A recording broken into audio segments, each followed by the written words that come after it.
আমার সঙ্গে এটা কেন করলে প্রভু? কি করলাম? একটা মানুষকে স্বপ্ন দেখিয়ে সেই স্বপ্নটাকে কাঁচের গ্লাসের মতো মাটিতে আছড়ে ভেঙে ফেললে।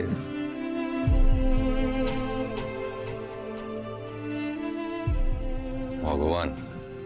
প্রভু, স্বপ্নটা শুধু আমি একা দেখিনি, আমার পুরো পরিবার এই স্বপ্নটাকে খড়কুটোর মতো আঁকড়ে ধরে বাঁচতে চেয়েছিল। আমার বাবা, আমার স্ত্রী, আমার ছেলে মেয়ে, এমনকি আমার পাড়া প্রতিবেশী পর্যন্ত স্বপ্নটা দেখেছে। আমার সঙ্গে এরকম কেন করলে প্রভু? এই জন্য কি তুই আমার কাছে এসেছিলি আমাকে কষ্ট দেবে বলে? আমি তোমাকে কষ্ট দিইনি ভগবান। এই স্বপ্ন তুমি নিজেই তৈরি করেছ, তোমার হাতেই ভেঙেছ, আর সেই স্বপ্ন ভেঙে যাওয়ার যন্ত্রণা এখন তুমি ভোগ করছো। তাহলে তুমি আগে কেন বলো যে আমি পুরস্কার পাবো না? আমি বলতে চেয়েছিলাম ভগবান, তুমি শুনতে চাওনি। কাল আমি তোমাকে ডাকিনি?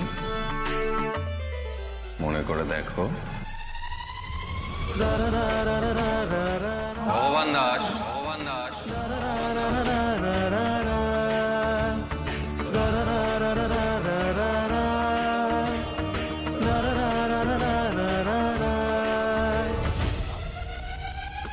প্রভু, আমি তো তাড়াতাড়ির মধ্যে আছি, আমাকে যেতে হবে। আমি এখন আসছি। শান্ত হয়ে আমার কথাটা শোনো ভগবান দাস। আমি শান্ত শুনতে পারবো না, আমার মন অশান্ত হয়ে আছে প্রভু।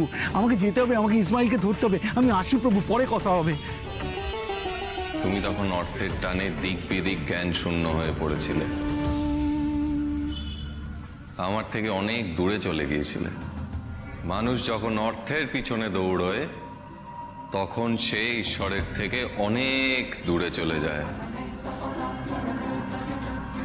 ঈশ্বরের সাবধান বাণীও সে উপেক্ষা করে। তোমার ক্ষেত্রেও তাই হয়েছে ভগবান দাস। তোমাকে আমার এটাও দেখানোর ছিল যে এই সংসারে সবাই অর্থের পিছনে দৌড়চ্ছে। তোমার কাছে যতক্ষণ অর্থ আছে ততক্ষণ সবাই তোমার পাশে আছে।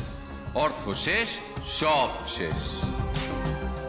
তাই এই অর্থের মিথ্যে মায়ায় না দৌড়ে নিজের কর্ম করো, সব ঠিক হবে। সহজে পাওয়া কোনো অর্থই তোমাকে শান্তি দেবে না ভগবান। কিন্তু কিন্তু বাস্তব পরিস্থিতিটাও তো বুঝতে হবে। সকাল সন্ধ্যে দরজা খুলছি, ওদের মুখগুলো দেখি, তাই তো?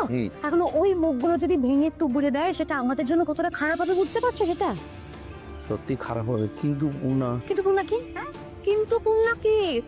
তুমি না নিজেকে পুরুষ সিংহ বলো, তাহলে কি একবার বর্জন করতে পারলে না? তুমি তুমি যদি বর্জন করতে পারো তাহলে তাহলে আমি তোমাকে একদিন লুচি আর তরকারি খাওয়াবো।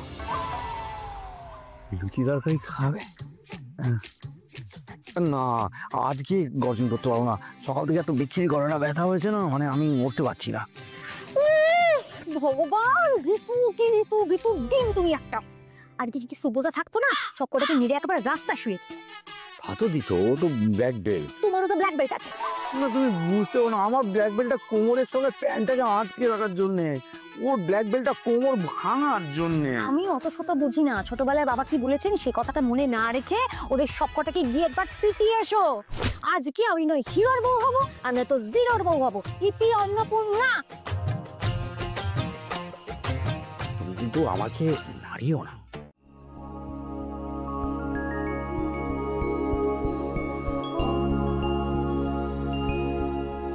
ঠাকুর, কি যে হচ্ছে আমি তো কিছুই বুঝে উঠতে পারছি না। যখনই ভাবছি এবার একটু গুছিয়ে উঠবো, তখনই সবকিছু কেমন জানি এলোমেলো হয়ে যাচ্ছে। দিয়ার বাবা প্রমোশন পেল, সবকিছু ঠিকঠাক হয়ে গেল, তারপরে প্রমোশনটা আটকে গেল। তারপরে বাবাকে ভাবলাম বেনারস থেকে ঘুরিয়ে নিয়ে আসবো, তোমার দর্শন করিয়ে নিয়ে আসবো, সেটাও তো বেচতে গেল।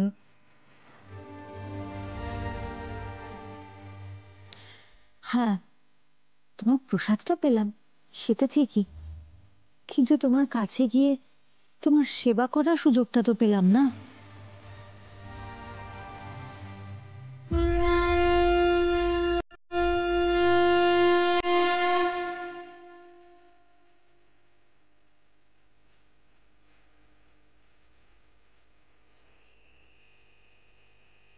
তারপরে ওই লাকি ড্রয়ের 50 লক্ষ টাকা, সেটা নিয়ে যা হলো কি আর বলবো তোমার। হাতে এসো হাত থেকে ফসকে বেরিয়ে গেল।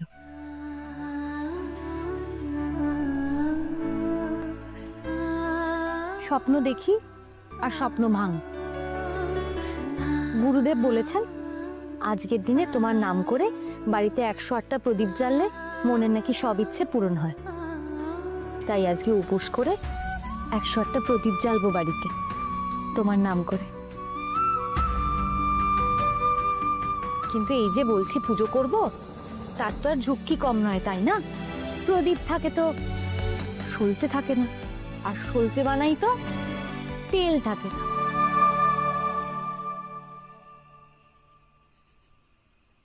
আমি জানি ঠাকুর, তোমাকে অনেকের মন রাখতে হয়, অনেকের ইচ্ছে পূরণ করতে হয়।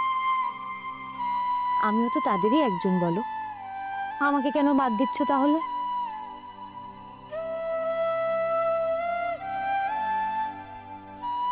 ঠাকুর, আমাদের একটা ভালো দিন দাও, যেদিন আমরা সবাই মন থেকে খুব ভালো থাকবো, আনন্দে থাকবো, তুমিও ভালো থাকবে।